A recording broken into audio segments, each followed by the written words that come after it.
will also be impactful to the people of Gaza and Palestine in general. Since the advent of our democracy in 1994, South Africa's foreign policy has been based on what our forebears inscribed in the Freedom Charter in 1955, when they declared that South Africa shall be a fully independent state with respect the rights and the sovereignty of all nations. South Africa shall strive to maintain world peace and the settlement of all international disputes by negotiations and not war. Close quote. South Africa has supported various resolutions of the United Nations and other international solutions to support a just and a lasting solution that will bring peace to the Palestinians and Israelis alike.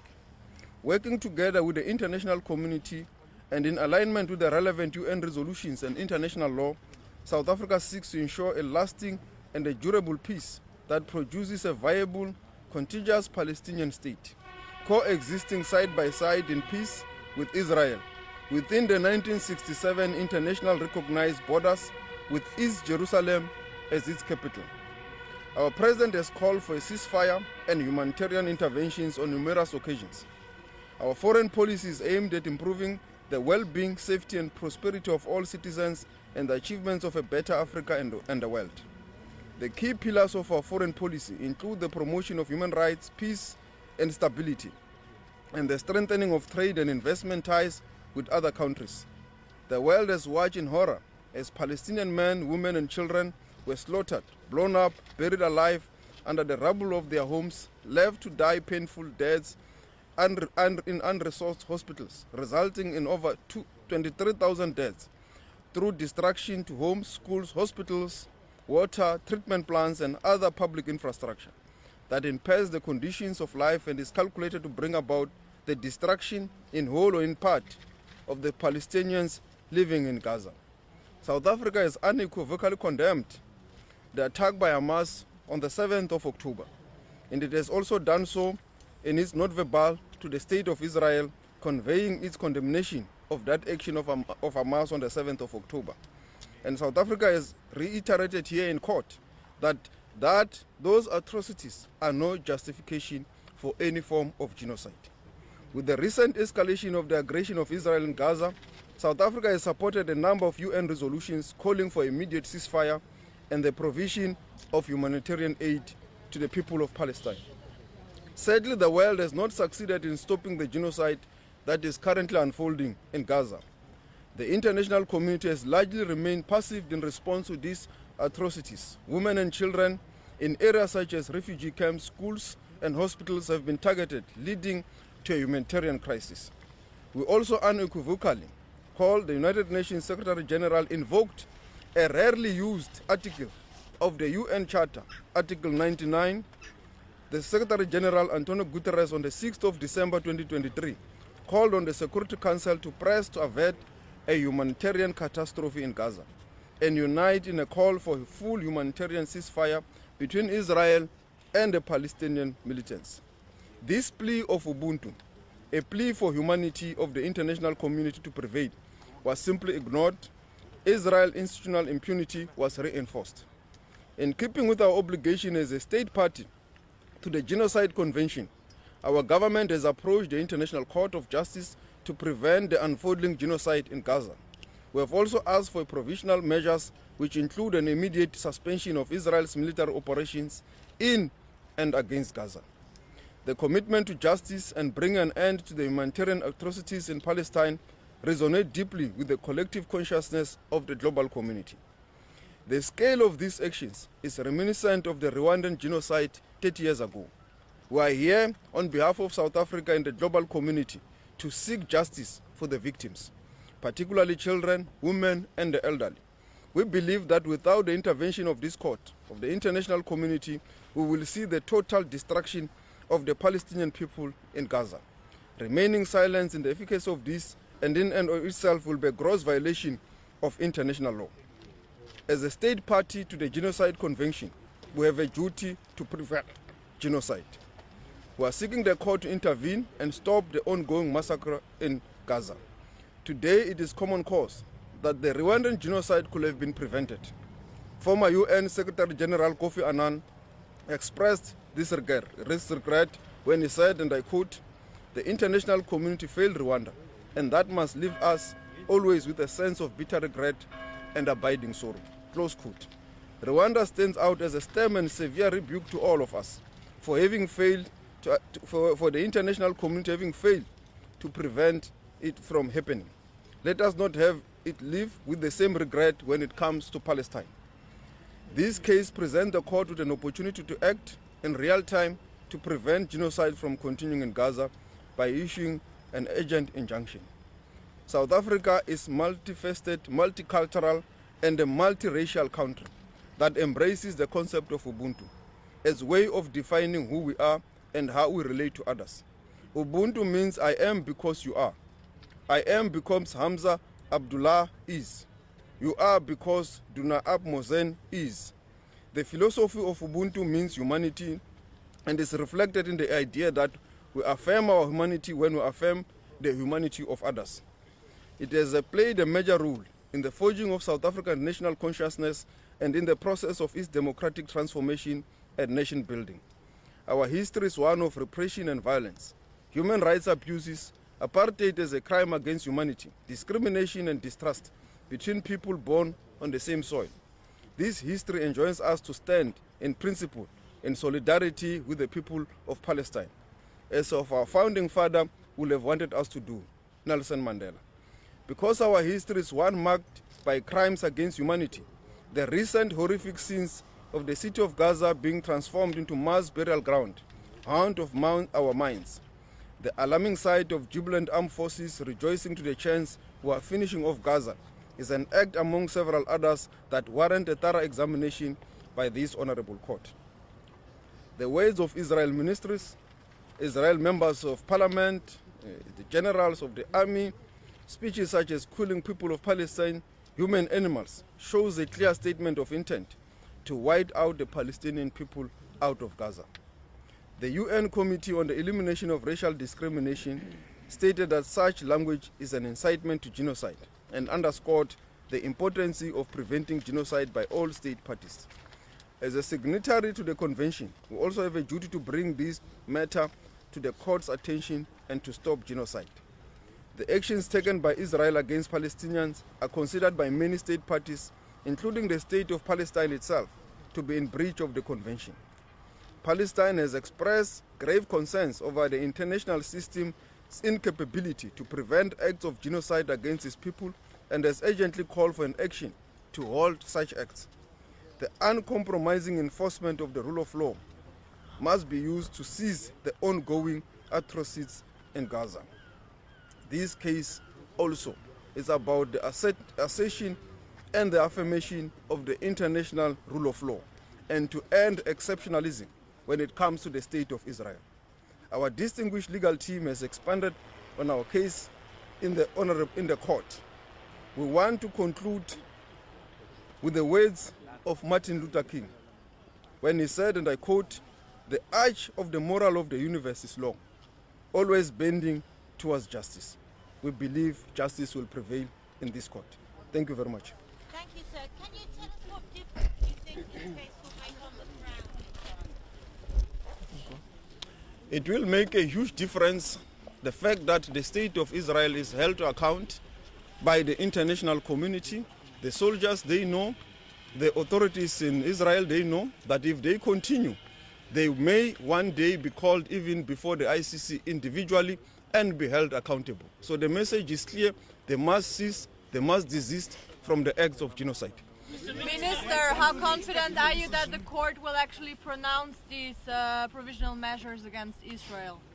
Obviously, we cannot want to overtake the court's role and also second-guess the court. We believe that we've presented a compelling case, facts, and the law, international law. There is clear jurisprudence with regards to the case and the facts that we've presented. As you have heard, our lawyers have also quoted extensively on international jurisprudence. That is where we stand on, and we will continue to allow the court to examine the facts and come up with a verdict. It's not for us to pronounce on behalf of the court. Minister, How do you respond to that? Minister, there's often a statement made by many countries, particularly those who are sympathetic to Israel, that those Western powers who are sympathetic to Israel are likely going to punish South Africa. What is South Africa's position in relation to perhaps a fallout that is likely going to ensue? Zane. Thank you, Sophie. I will take that question. We have engaged with many of the countries that you've mentioned. Many of them understand that we take diametrically different positions to them. Our position is on Palestine, as the ministers pointed out and as our legal team has pointed out, is based on principle. So we can defend our position with all of them. And in fact, we're doing this in the interest of securing justice for Palestinians, but it's also to ensure that international law, as you pointed out, is implemented fairly and also evenly, and that is in the interest of preserving international law for all. Zane Dangor, Director General of International Cooperation. Minister, do you recognize any responsibility by Hamas to the situation happening now in Gaza? As we have said in court, we have condemned the action of Hamas on the 7th of October, and we have done so also through a note verbal to the State of Israel. Minister, Israel says you're playing for the decision of the court. Is it a matter of days or a few weeks? When do you expect that? Yeah, obviously we want to not to preempt the court, not to put unnecessary pressure on the court, but we believe the court has heard our side, they understand the agency, and they will deliver the verdict within reasonable time. Political support from other countries commented that South Africa is the legal arm of Hamas. How do you respond to that?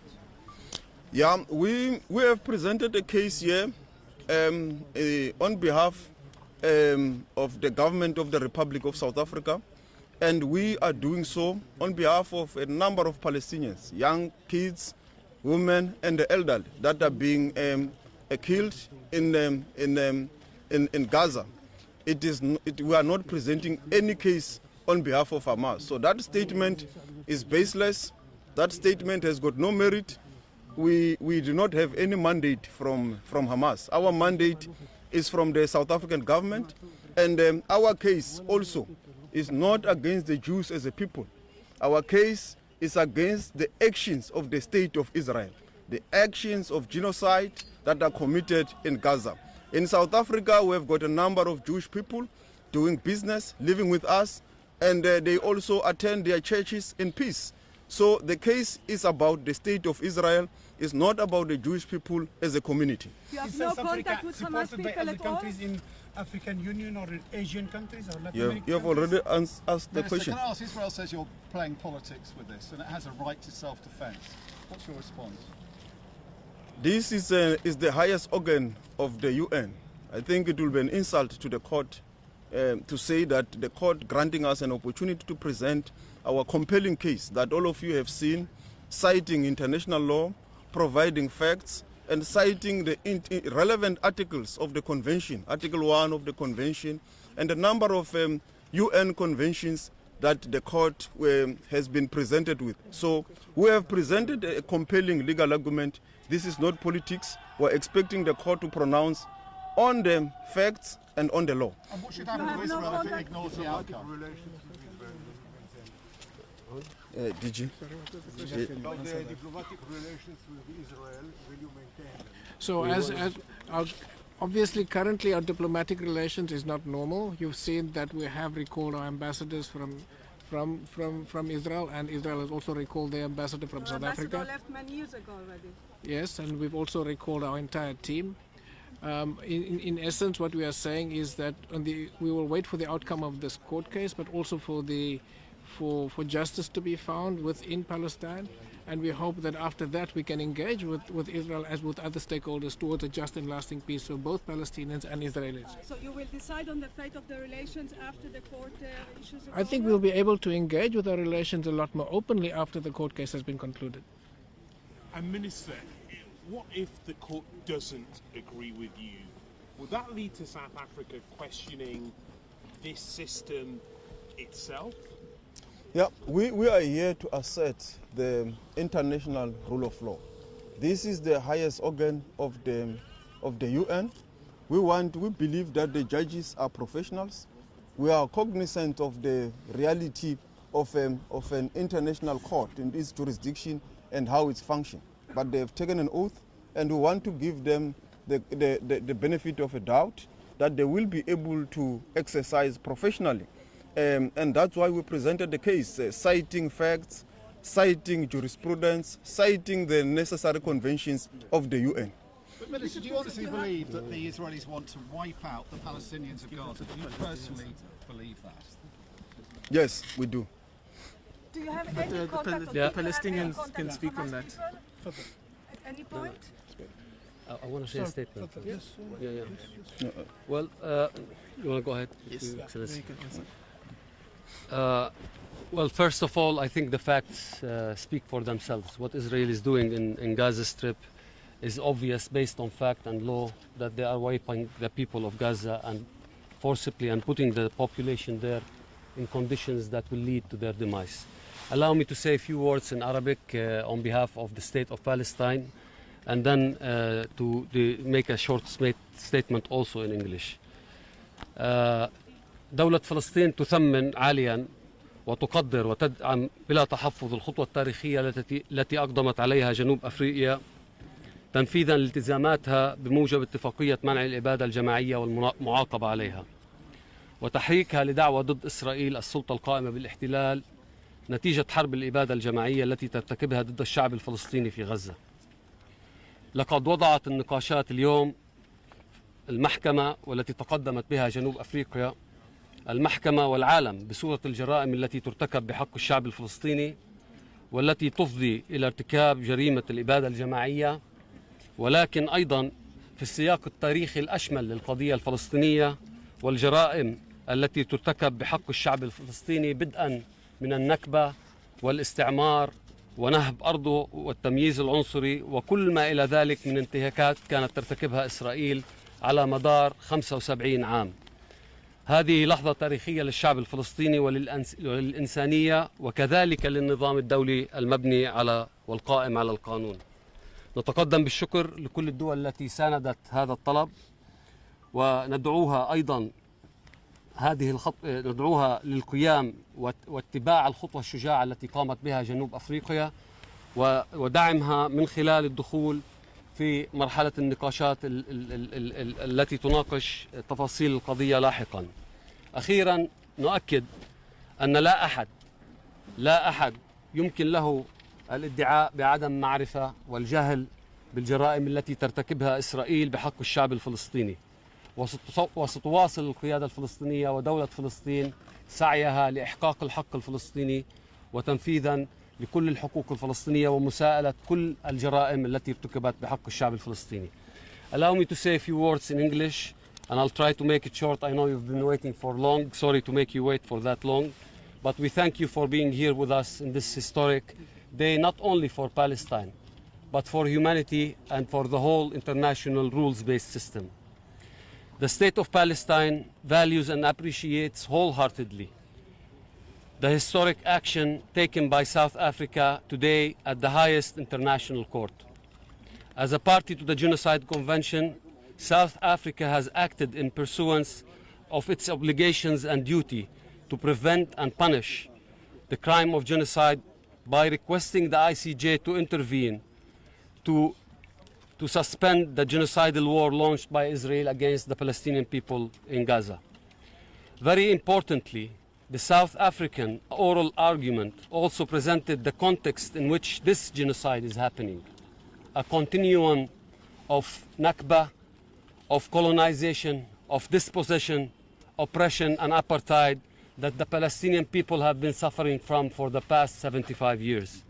South Africa presents a damning evidence confirming that Palestinian people have suffered and are suffering irreparable harm from Israel's violation of the Genocide Convention. This is a pivotal moment for the international system. South Africa took a bold and proactive step on behalf of humanity to protect the Palestinian people and ensure that the Genocide Convention and international law do not become completely irrelevant, which is a prospect that must terrify all of us. Nearly 100,000 Palestinians have been killed, disappeared under the rubble, and injured by Israelis over the past 3 months. Israel caused systematic, extensive, and deliberate destruction of the foundations of life in Gaza, including homes, infrastructure, hospitals, churches, mosques. Israel displaced nearly the entire population and is deliberately starving the population. Israel is destroying the foundations of life in Gaza. We thank all states and intergovernmental organizations who supported this important and historic step by South Africa. We also urgently call on all states to take steps to support South Africa's application. And let me be clear, no one can claim plausible deniability that thanks to at least the 115 colleagues of yours that have been killed by Israel in the course of the 3 months that passed. The Palestinian leadership will not relent until our rights of return, freedom, and independence are achieved. Humanity is at crossroads. The case before the ICJ is a test to the international system. It is a moment of naked truth and an opportunity to provide hope to humanity at a time when it's sorely needed. Leaders have a historic responsibility, and their actions will be judged by history. Thank you. Could you say your name, please? Sorry, I did not introduce myself. My name is Ammar Hijazi. I'm the Assistant Minister of Foreign Affairs of the State of Palestine. Thank you very much. Thank you. Are you representing also Hamas people?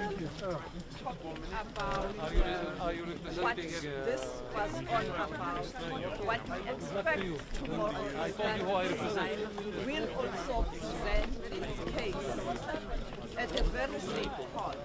We expect Israel to bring